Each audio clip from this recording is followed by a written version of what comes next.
Hi friends, welcome back to Rani's kitchen. నేను మీ రాణి. Friends, ఈరోజు recipe వచ్చేసి టీ టైమ్ స్నాక్స్ రెసిపీ అండి. చిన్నపిల్లలకి పెద్దవారికి చాలా నచ్చుతాయి. నేను చూపించిన విధంగా పిండిని కలిపి ఒక్కసారి ఈ స్నాక్స్ అనేవి చేసి చూడండి. చిన్నపిల్లలు అయితే మరీ ఎంజాయ్ చేస్తూ ఇష్టంగా తింటారు. ఛానల్ని ఫస్ట్ టైం వాచ్ చేస్తున్న వారు సబ్స్క్రైబ్ చేసుకుని పక్కనే ఉన్న గంట సింబల్ని టచ్ చేయండి. నేను రెసిపీ పోస్ట్ చేసిన వెంటనే కూడా మీ ఫోన్కి నోటిఫికేషన్ వస్తుందండి. ఓపెన్ చేసి చూసి మీరు కూడా కుక్ చేసి ఫ్యామిలీకి సర్వ్ చేయండి. సింపుల్ ప్రాసెస్తో టేస్టీ రెసిపీస్ని చూపిస్తాను. అన్నీ కూడా మీకు నచ్చేలా ఉంటాయి. వీడియోని మధ్యలో స్కిప్ చేయకుండా ఫస్ట్ నుంచి లాస్ట్ వరకు చూస్తే ప్రాసెస్ అనేది క్లియర్గా ఉంటుంది. మీకు కూడా ఈ రెసిపీ సింపుల్గా అనిపిస్తుంది, చాలా నచ్చుతుంది. పిల్లలు స్కూల్ నుంచి వచ్చేసరికి 10 నిమిషాల్లో పిండి కలిపి ఈ స్నాక్స్ అనేవి చేసి చూడండి. టీ టైం స్నాక్గా పెద్దవారు కూడా సర్వ్ చేసుకోవచ్చండి. ముందుగా ఒక మిక్సింగ్ బౌల్ తీసుకుని దానిలోకి 1 కప్పు నిండా మైదా పిండిని తీసుకుని వేసుకోండి. మీరు మైదా పిండి వద్దు అనుకుంటే గోధుమ పిండితో అయినా చేసుకోవచ్చండి.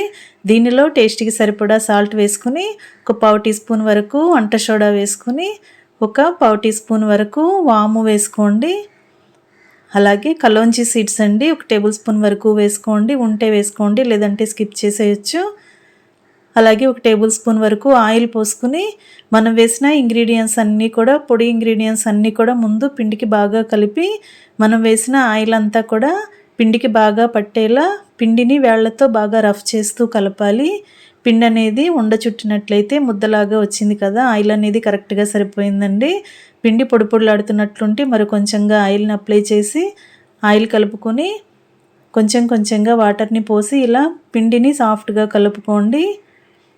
పూరీ పిండిలాగా ఇలా సాఫ్ట్గా కలుపుకోండి. ఈ గిన్నెకు మూత పెట్టి 1 పావు గంట పక్కన పెట్టండి. పావు గంట వరకు నానిన తర్వాత చూద్దాం.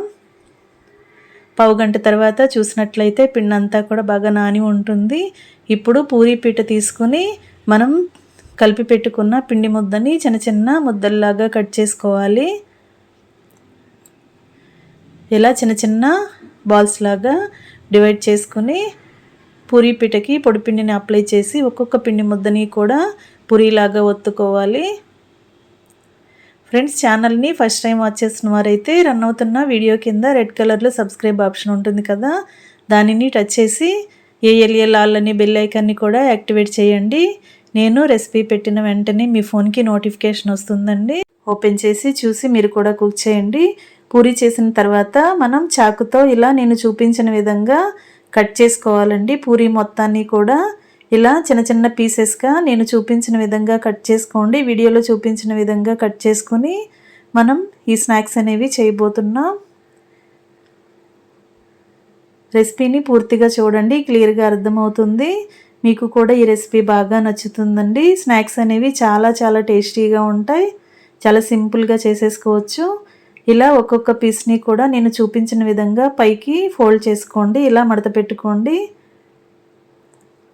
అన్నీ కూడా ఇదే విధంగా మడత పెట్టుకుని ప్లేట్లోకి పెట్టుకోండి. నేను చూపించిన విధంగా కింద అంచుని పై వరకు మడత పెట్టి అలా రౌండ్గా చుట్టుకుంటూ పైకి వరకు వెళ్ళినట్లయితే స్నాక్స్ అనేవి తయారవుతాయండి. ఈ విధంగా చేసుకోండి. ఇలాగే ప్రతి పిండి ముద్దని కూడా పూరీలాగా ఒత్తుకుని ఇలా పీసెస్గా కట్ చేసుకుని ఒక్కొక్క పీస్ని ఇలా చిన్నగా ఫోల్డ్ చేసుకుని అన్నీ కూడా ఒక ప్లేట్లోకి పెట్టుకోండి. ఇలా ఒకేసారి అన్నీ చేసి పెట్టుకున్నామంటే డీప్ ఫ్రై చేయడానికి ఈజీ అవుతుందండి. ఇలా మనం కట్ చేసుకున్న పిండి ముద్దలు 4 కూడా పూరీలాగా చేసుకుని ఈ విధంగా చిన్న పీసెస్గా కట్ చేసుకుని స్నాక్స్ అనేవి తయారు చేసుకుని ప్లేట్లోకి పెట్టుకోవాలి. స్టవ్ ఆన్ చేసి కళాయి పెట్టుకుని డీప్ ఫ్రైకి సరిపడా ఆయిల్ పోయండి. ఆయిల్ కూడా ఎక్కువగా పీల్చుకోదండి. కొంచెం ఆయిల్తో కూడా డీప్ ఫ్రై చేసేసుకోవచ్చు. ఆయిల్ కాగిన తర్వాత ఇలా కళాయిలో ఆయిల్కి పట్టినన్ని స్నాక్స్ని వేసుకుని గరిటెతో బాగా కలుపుకుంటూ డీప్ ఫ్రై చేయండి. ఫ్లేమ్ని మీడియంలో పెట్టుకున్నట్లయితే స్నాక్స్ అనేవి లోపల వరకు కూడా బాగా క్రిస్పీగా ఫ్రై అవుతాయి. గరిటెతో కలుపుకుంటూ డీప్ ఫ్రై చేసినట్లయితే అన్ని స్నాక్స్ కూడా ఈవెన్గా ఫ్రై అవుతాయండి. ఫ్లేమ్ని మరీ పెంచారంటే ఒకేసారి మాడిపోయి స్నాక్స్ అనేవి చేదుగా వచ్చేస్తే టేస్ట్ అనేవి అంత బాగోవు. మీడియం ఫ్లేమ్లో ఫ్రై చేసినట్లయితే కరెక్ట్గా ఫ్రై అవుతాయండి. ఈ విధంగా అన్నీ కూడా గోల్డెన్ కలర్ వచ్చిన తర్వాత ఆయిల్ నుండి తీసేయండి. ఇదే విధంగా మిగిలిన వాటిని కూడా సెకండ్ బ్యాచ్గా వేసుకుని డీప్ ఫ్రై చేసుకుని అన్నీ డీప్ ఫ్రై చేయటం కంప్లీట్ అయిన తర్వాత స్టవ్ ఆఫ్ చేసుకోండి. రెసిపీ అనేది అప్పుడే కంప్లీట్ అవ్వలేదండి, డీప్ ఫ్రై చేయటంతో అవ్వలేదు.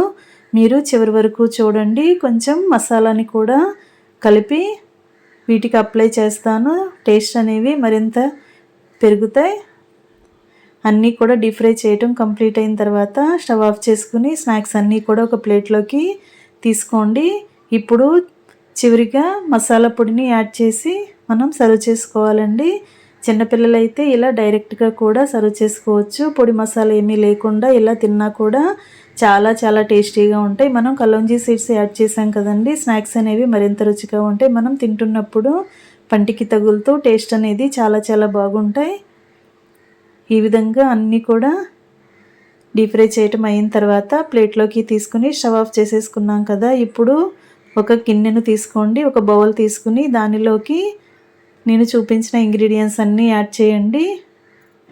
కొంచెంగా సాల్ట్ వేసుకోండి. అలాగే బ్లాక్ సాల్ట్ అండి, ఇది నల్ల ఉప్పు అంటాం కదా, దానిని కూడా కొంచెంగా వేసుకుని 1/4 టీ స్పూన్ చాట్ మసాలాని, 1/4 టీ స్పూన్ మిరియాల పొడి వేసుకుని ఒక 1/4 టీ స్పూన్ వరకు నూడిల్స్ మసాలా పొడి వేసుకోండి. నూడిల్స్ మసాలా పొడి కావాలి అనుకుంటే వేసుకోండి, లేదంటే స్కిప్ చేసేయచ్చు. అలాగే కొంచెంగా కారం కూడా యాడ్ చేయండి. ఈ ఇంగ్రీడియంట్స్ అన్నీ కూడా ఎక్కడ ఉండలు లేకుండా స్పూన్తో బాగా కలిపిన తర్వాత మనం డీప్ ఫ్రై చేసి ప్లేట్లోకి వేసుకున్న స్నాక్స్ పైన ఇలా స్ప్రింకిల్ చేసుకోండి. కొంచెం కొంచెంగా పొడిని ఇలా చల్లుకుంటూ స్నాక్స్ అన్నీ కూడా మసాలాలకి పట్టేంత వరకు చేత్తో ఇలా బాగా కలుపుకొని ఇంకా సర్వ్ చేసుకోవటమే. చాలా క్రిస్పీగా ఉంటాయి, చాలా చాలా టేస్టీగా, చాలా స్పైసీగా ఉంటాయండి. చిన్నపిల్లలు కూడా నూడిల్స్ మసాలా పొడి వేస్తే మరింత ఇష్టంగా తింటారు. చాలా కమ్మగా ఉంటాయి. తప్పకుండా ట్రై చేయండి. Thanks for watching. నేను మీ రాణి.